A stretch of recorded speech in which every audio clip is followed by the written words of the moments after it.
to another episode of Another Turnover, the basketball podcast where a basketball fan with no basketball credibility gives his opinions on what's going on in the NBA. Opinions that nobody asked for. As always, I'm your host, Mr. Chris Aaron Murphy, aka AA Ron. And ladies and gentlemen, let's just jump right into it.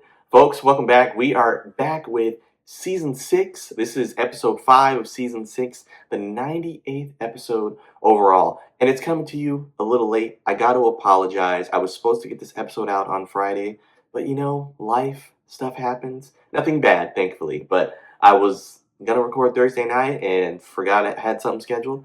Then was going to record Friday night. Also had something scheduled. So here we are. I'm recording this Sunday night. This will be the 23rd. So by the time you're hearing this, it'll be the 24th. Just a few days away from Thanksgiving. Of course, like I mentioned before, there will not be a show this coming Friday, Black Friday, that is the day after Thanksgiving. But we're getting a show on Monday. So nothing wrong with a little Monday, a little motivation Monday, a little magic Monday, however you want to put it. But like I said, let's just jump right into today's show. Lots to talk about. Today's show, LeBron is back. Can he and Luka help this Lakers team capture another title? And then secondly, what is going on with all these injuries? Should the NBA be concerned with the vast amount of injuries they've had to their star players? And then lastly, we're going to get into the current standings as we go into the tail end of November. So like I said, let's just jump right into it. So LeBron James is back. LeBron James made his season debut last Tuesday after missing the first 14 games of the season. And in his season debut, he played 30 minutes, scored 11 points, and put in 12 assists, a little double-double in his return. Classic LeBron. In 140 to 126 Lakers win over the Utah Jazz. And Luka Doncic also had a very solid showing in LeBron's return. A very good side. He put in 37 points, 10 assists, and also put in 5 rebounds. But in LeBron's absence, the Lakers actually have done decently, I would say. They're currently tied for 4th in the West at 11-4 as of the time of recording, tied with the San Antonio Spurs, none other. But right now, they have the highest field goal percentage in the NBA at 51% from the field. They are 3rd in free throws made. Not bad, right? But they have plenty of work to put in. They are currently bottom 5 in rebounds, 3-pointers made, and turnovers. Shout out to StatMuse for all of the wonderful stats that they put out. But yeah, bottom 5 in some key areas. So the big question with LeBron returning, now playing in this 26 season, can Luka and LeBron lead this Lakers squad to a championship? Now, if I had to choose, as of right now, if I had to just say make a decision if Luka and LeBron are going to lead this Lakers team to a championship, I would have to say no. Right now, there are 3 teams, in my opinion, definitively better than the Los Angeles Lakers. One being, of course, the defending champions, Oklahoma City Thunder, have the best record in the league, if I'm not mistaken. 2, the Denver Nuggets. I think the Denver Nuggets are definitively better than this Los Angeles Lakers team, And then, as much as it pains me to say it, the Houston Rockets. I think the Houston Rockets are better as a team, constructed that is, than this Los Angeles Lakers teams. Other teams that I think could give the Lakers even problems in the playoffs, of course I'm biased, but I really think a fully healthy San Antonio Spurs team could give the Lakers team fits in a 7-game series. Minnesota, the Timberwolves, also, they've given them problems in the past. I know, they didn't have Luka at the time, but Luka Doncic is, with the Lakers, but I still think the Minnesota Timberwolves could give the Lakers some problems. And I also think, to a lesser degree than the other 2 teams I just mentioned, but I think Golden State could give the Lakers some fits as well. I know a couple years ago, the Lakers bounced Golden State in the 2nd round, if I'm not mistaken.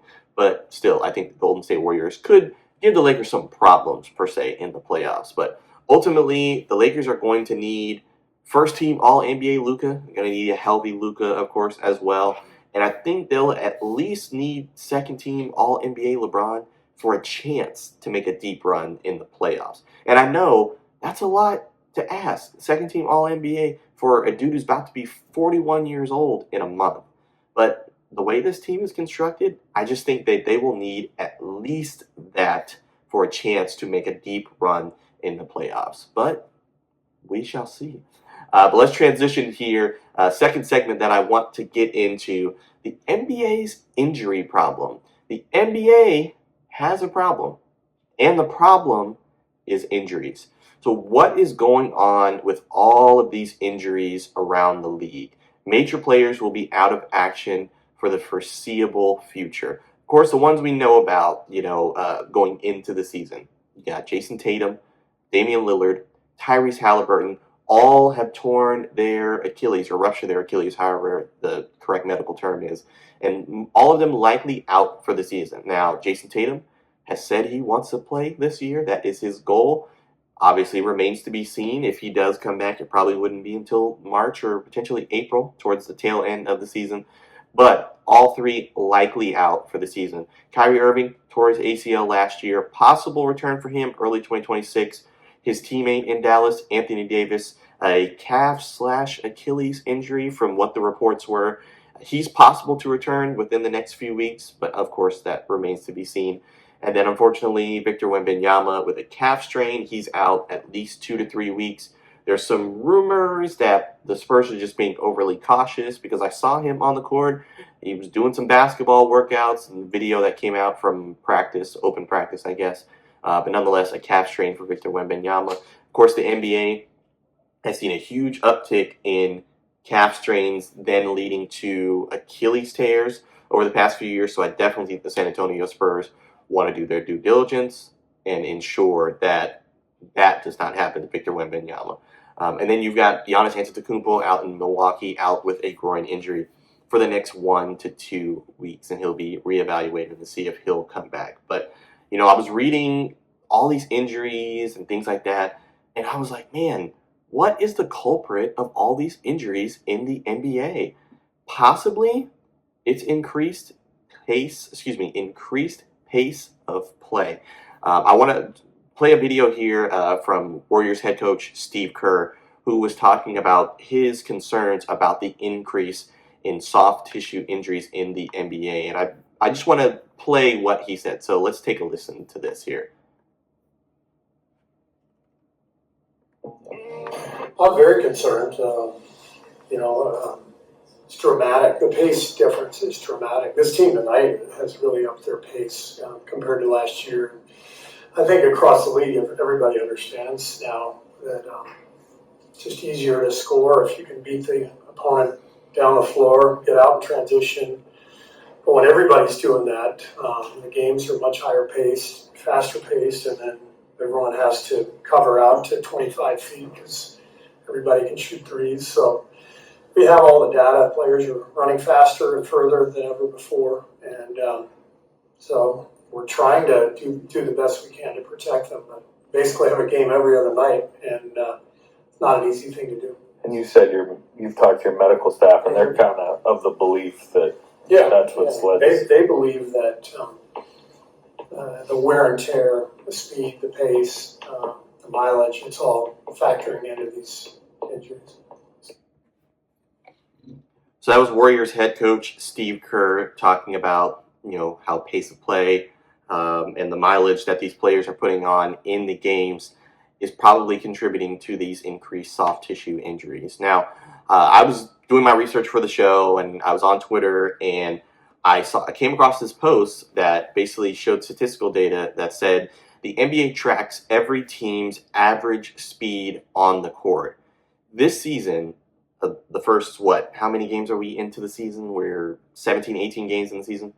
26 out of the 30 teams in the league have started the season faster than they've started any season in the last 5 years. So teams are moving faster, so that's, more impact with jumping and more torque on the body, all of that stuff. But, pace of play, it does tend to decrease as the season goes on, which makes sense, right? Because there's 82 games in the season. Here we are, 17, 18 games in. You still got nearly another 70 games to play. But hopefully we don't continue to see these soft tissue injuries keep happening, especially to the league's marquee stars. Of course, we don't want the injuries to any player, but especially not to the marquee players that people pay to see. If the injuries, though, do continue, I would guess that the NBA would have no choice but to take a deeper look into the issue and come up with solutions to fix it. Now, they've been playing 82 games for a long time now, so I'm not saying shorten the season or anything like that. Although I do think that they could shorten the season to 70 games and then eliminate back-to-backs altogether, but I digress. What do I know? Just a fan. But, hopefully the NBA will not have to take a deeper look into this. But, if it continues to be a trend, they will have no choice but to do so. But let's transition again here. Let's talk about the current standings. Obviously, this will be the last show of November, so let's basically look into the standings of where we are going to fall at the end of November. Of course, in a week there are going to be some slight changes here, but by the time we come back together in December, could have even more changes. But let's start with the Western Conference. Of course, the number one team in the Western Conference, the defending champions, the Oklahoma City Thunder, they are 16-1 on the season. Another dominating season. They almost won 70 games last year. They're on pace to, win 70 games this year. So it'll be very interesting to see if they can keep this up. It seems like there's no championship hangover for them. But then the number 2 seed in the Western Conference, you got the Denver Nuggets, my preseason pick, 12-4. And then you got tied for 3 and 4, you got the Los Angeles Lakers and the San Antonio Spurs sitting at 11-4. The Houston Rockets sitting at number 5 at 10-4. You got the Phoenix Suns that are 10-6. So those are your top 6 teams in the West. Those teams, if the playoffs started today, they would be playoff teams. And then you have the play-in teams, which would be the Minnesota Timberwolves, the Golden State Warriors, the Portland Trail Blazers, and the Memphis Grizzlies, rounding out your play-in teams. Notable teams currently not in the playoffs at all: Los Angeles Clippers and Dallas Mavericks. I believe Kawhi Leonard is dealing with another injury. Unfortunately, I think Bradley Beal is going to be out for the season, if I'm not mistaken, or an extended period of time, which also sucks for them. But, Oklahoma City, like I said, crushing it so far. They have won 8 games in a row. The Lakers and Spurs have also won 3 games in a row. On the flip side, you have the New Orleans Pelicans, who are dead last in the Western Conference, worse than the Sacramento Kings, which is crazy. But worst team in the Western Conference, they have lost 9 games in a row. I think Zion Williamson also has been dealing with an injury again, unfortunately, for the New Orleans Pelicans. But let's go over to the East. The Eastern Conference, I definitely think, is way more fascinating. You have the number 1 seed in the Eastern Conference, the Detroit Pistons, sitting at 14-2 on the season. And then you got the number 2 team, the Toronto Raptors, sitting at 11-5. And then you've got the Cleveland Cavaliers at 11-6. You got the Miami Heat at 10-6.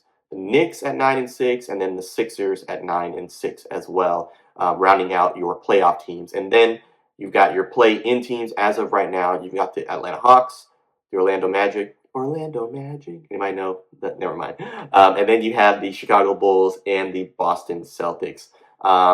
Main notable team right now that would not be in the playoffs, the Milwaukee Bucks, currently sitting at 8-9. Like I mentioned earlier, Giannis is out with an injury, unfortunately. But this, I definitely think, is way more surprising. Because, the Pistons, sitting at 14-2 on the season, they have won 12 games in a row. So they were 2-2. Now they're 14-2. I'm like, what the heck is going on in Detroit? I know Cade Cunningham is doing his thing, but 12 games in a row, that's really difficult for any team. But the Toronto Raptors have also won 6 in a row. So they're balling out right now, behind Scotty Barnes and I think, Brandon Ingram, if I'm not mistaken, still on the team. I know he got into a bit of controversy for throwing his water bottle and hitting somebody in a game last week or the week before last. But on the flip side of that, in the Eastern Conference, winning 1 game on the season, just 1 game. They're 1-15, dead last in the Eastern Conference, dead last in the league, dead last in all the hearts of NBA fans, the Washington Wizards. They have lost 14 games in a row. Think about that. 14 games in a row. You're a professional.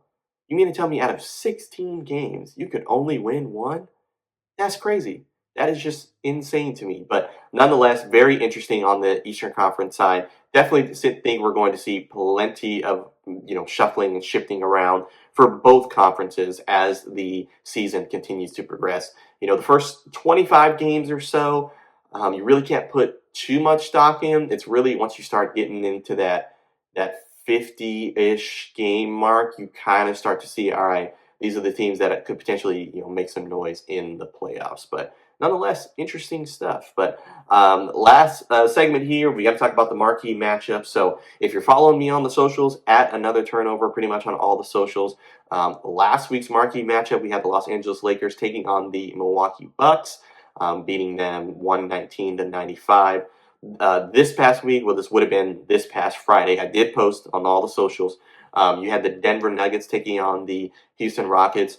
And of course, the Denver Nuggets beat the bum Houston Rockets 112-109. I actually picked the Rockets to win that game. That game was in Houston. Of course, I guess I jinxed it, but oops, not really that mad about it. Denver Nuggets, like I said, winning that marquee matchup 112-109. So we'll be posting marquee matchups again for Thanksgiving weekend. More than likely, we will be a game on Black Friday. Haven't picked the game as of yet. Haven't taken a look at the schedule, but be on the lookout. I will do my best to post marquee matchups by Thursday evening. So that'll be Thanksgiving Day. I might honestly not post until Friday, but we'll see. But there will be another marquee matchups. We're winding down. I think we've only got, if I'm not mistaken, 3 marquee matchups left. And of course, everybody gets a chance. If you play, you get a chance at that $25 Amazon gift card. But ladies and gentlemen, that is all the show I have for you fine folks on this lovely Monday, or whatever day you're listening to this. If you could do all of the good things, first of all, I gotta say thank you. Thank you for listening. Thank you for watching. If you could do all the good things, like, share, subscribe, leave a comment, I would greatly appreciate it. Follow at Another Turnover on all the socials. And it's Thanksgiving. It is the season of giving thanks, so be sure to think on all the things that you are thankful for. My hope is that every single person that listens and watches the show has at least one thing in their life that they can be thankful for. For me, it's multiple, but the ones that come to mind, family, friends, you got Jesus, and then you got beans, greens, potatoes, tomatoes, lamb, rent, you name it. I have multiple things to be thankful for, and I hope that is the same for all of you. But ladies and gentlemen, be sure to stay safe, especially if you're trying to deep fry a turkey. Please stay safe. Take care, and I will see you next week. Peace.